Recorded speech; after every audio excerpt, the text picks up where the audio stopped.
Hello there, you're watching Vnews Bulletin. I'm Ningyo presenting you today top stories as usual.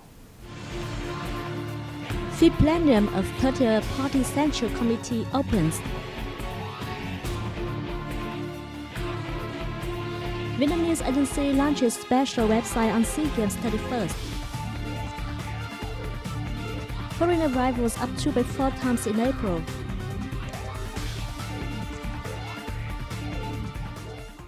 The fifth plenum of the 30th Party Central Committee opened in Hanoi on May 4th under the chair of General Secretary Nguyễn Phú Trọng. During the 7-day gathering, the participants will give opinions on a number of important issues. Among others is the 10-year implementation of the resolution on continuing to reform land-related policies and laws, which were adopted at the 6th session of the 11th Party Central Committee.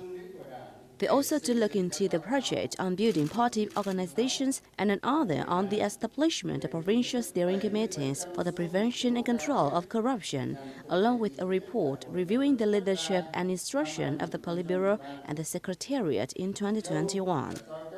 The issues to be debated are significant to the realization of the resolution of the 30th National Party Congress in major areas like enhancing socio-economic development by 2030 with a vision towards 2045 and intensifying the building and ratification of the party and the political system to meet increasing requirements in the new period.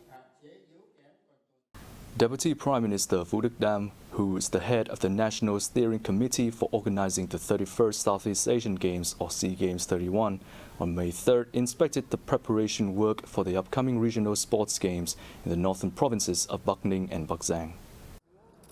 In Bắc Ninh Province, Deputy Prime Minister Vũ Đức Đam visited and checked the facilities of the multi-purpose gymnasium and the volleyball training center in Bắc Ninh City, where boxing and kickboxing sports will take place.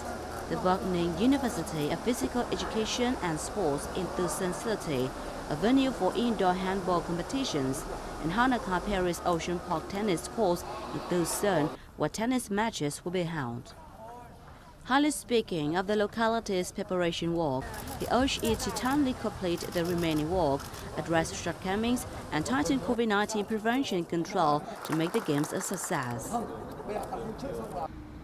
Visiting Bắc Giang Province's Sports Gymnasium and working with the Office of the Provincial People's Committee, Deputy Prime Minister Đam also appreciated the locality's preparations for badminton matches and requested it to focus on implementing these side tasks and complete the final works to well serve the Games. SEA Games 31, themed for stronger Southeast Asia, could be held in the capital city of Hanoi and 11 neighboring provinces and cities, including Bắc Ninh and Bắc Giang. The Vietnam News Agency on May 4th launched a website on the 31st Southeast Asian Games. At the launch, VNA General Director Vũ Việt Trang said VNA has started an information drive on the regional sporting event early.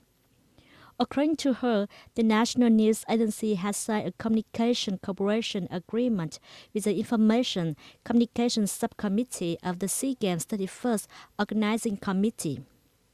The SEA Games 31st website of VNA provides latest information in numerous forms, from text, photo, video clip, to infographic, and other new media forms, in 2 languages, Vietnamese and English.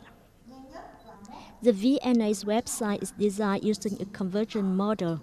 It is linked with the multimedia system and the content management network of the VNA.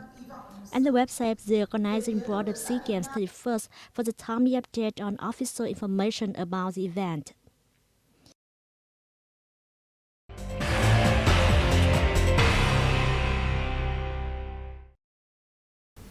A trade surplus of about $1.07 billion was recorded in April, pushing the total in the first 4 months of this year to $2.53 billion, the General Statistics Office reported.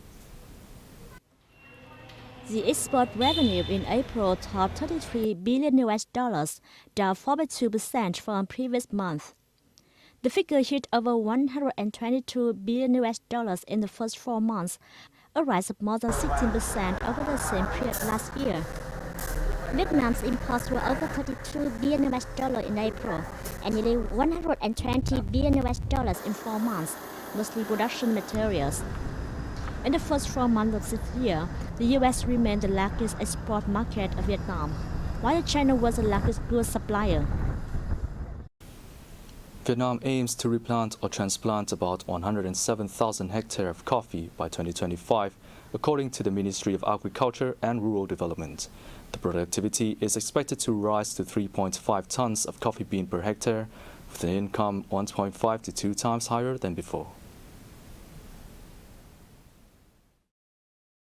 The combined area in the 5 Central Highland provinces is projected at around 91,000 hectares, with Lâm Đồng making the largest share, followed by Đắk Lắk, Đắk Nông, Gia Lai, and Kon Tum. Other localities like Sơn La, Điện Biên, and Quảng Trị will together contribute 16,000 hectares. To that end, the ministry will step up scientific and technological application, as well as technological transfer, while building standardized irrigation systems. Support policies will also be rolled out, aiming to reduce losses, encourage cooperation and connectivity in production and consumption, and promote organic agriculture. The ministry said it will step up collaboration with the World Bank and other international organizations to accept ODA loans with low interest rates, and enhance public-private partnerships in coffee production, processes, and consumption. April international arrivals in Vietnam soared 2.4 times from March, thanks to the country's tourism reopening and international flight resumption, according to the General Statistics Office of Vietnam.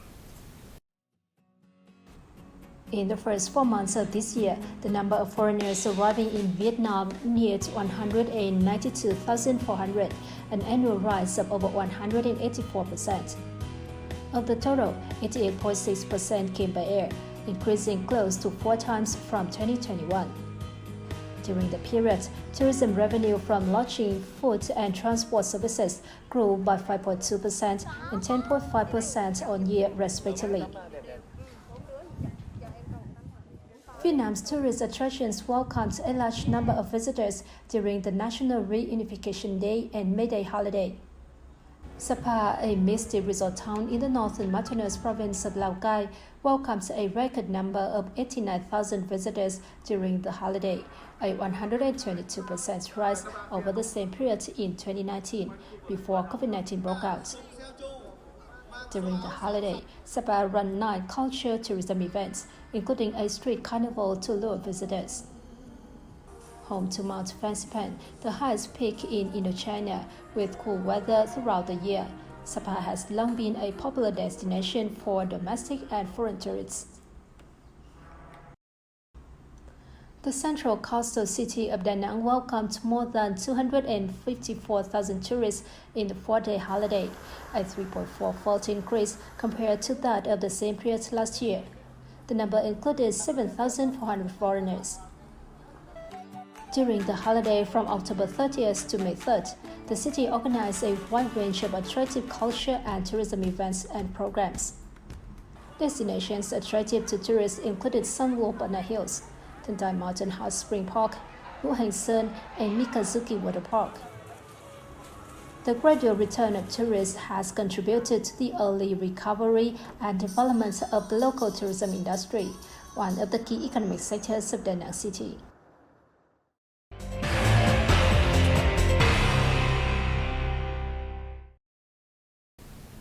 New archaeological findings at the Ốc Eo Ba The and in Chùa archaeological sites in the Mekong Delta provinces of An Giang and Kiên Giang have set an important milestones in the research of the Ốc Eo culture and provided reliable evidence and materials for the compilation of a dossier of the sites to seek recognition as a World Cultural Heritage Site, a prominent archaeologist has said. The findings serve as orientation for upcoming programs and research projects on the Ốc Eo culture in the Mekong Delta in particular, and across the ancient Funan Kingdom at large. The Prime Minister in 2015 assigned the Vietnam Academy of Social Science to launch a research project on the Ốc Eo, Ba The, and Ninh Chùa archaeological sites, with the goal of providing a trustworthy scientific foundation for the planning and building of a dossier on the relic site to submit to UNESCO for recognition as a World Cultural Heritage Site. Between 2017 and 2020, archaeologists carried out large-scale excavations across an area of more than 16,000 square meters in Oak Field area and Bate Mountain, comprising 8 sites. The renowned relic was first discovered by French archaeologists in late 19th century. The Ningyo pedestrian zone, the first of its kind in the Mekong Delta city of Cần Thơ, was inaugurated during the national holiday, expected to be a draw for domestic and foreign tourists. The 700 meters long walking street in Cần Thơ City is scheduled to open to the public from 6 p.m. to 10 p.m. every Saturday, with designated areas for shopping, cuisine, culture and art activities, and official events. The walking area also provides a venue to promote tourism products and attract investment in the city, paving the way for the development of trade and tourism sectors. During the national holiday, the Sunday Ancient Fortress Pedestrian Zone was launched in Hanoi, marking the start of the Sunday Sudoi tourism year. The move aims to tap on potential and uphold cultural heritage in the area, thereby contributing to socio-economic development, especially tourism. Sunday is one of the 5 satellite towns of Hanoi with the main functions of culture, historical, ecological tourism, commercial services on the basis of preserving traditional cultural heritage. Currently, there are 3 pedestrian zones in Hanoi, namely Hoan Kiem Lake, Hanoi Seoul Quarter, and Chinh Keo Sơ Street. The Southeast Asian Games 31 is the first major international event Vietnam will host after reopening its border following the COVID-19 pandemic. This represents a golden opportunity for Hanoi, which is hosting the opening and closing ceremonies and most sports, to re-establish its position as a destination for international events. Vietnam's capital Hanoi has 2 main tourism lines: cultural tourism and MICE, meetings, incentives, conferencing, exhibitions tourism. To improve the quality of its tourism services, the city has selected 14 hotels with over 3,000 rooms for the major sporting event. Faced with a lack of human resources after prolonged pandemic, hotels are looking to recruit more staff to cater to visitors. We have been preparing for the SEA Games for more than a month now. Our challenge is to hire enough staff and then train them to meet international standards. We are also working hard to welcome delegations and international guests. For many people working in the tourism sector, SEA Games 31 is a chance to return to stable employment.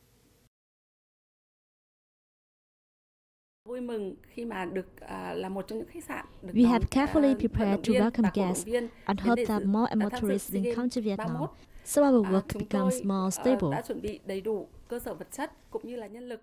It's expected that SEA Games 31 will attract nearly 10,000 athletes, coaches, and officials from ASEAN countries, together with tens of thousands of spectators. Insiders see this as a golden opportunity for Hanoi's tourism sector to again improve its role as a major tourism center and a safe, friendly, and hospitable destination. The tourism sector will utilize all opportunities that this major international event offers to revive the industry. In addition to many new tourism products boasting the characteristics of the capital, Hanoi will also hold a wide range of activities to promote tourism and attract tourists, especially large groups visiting for SEA Games 31. The Hanoi Tourism Festival and the Hanoi Food and Craft Village Tourism Festival are to be held during this largest sporting event in Southeast Asia.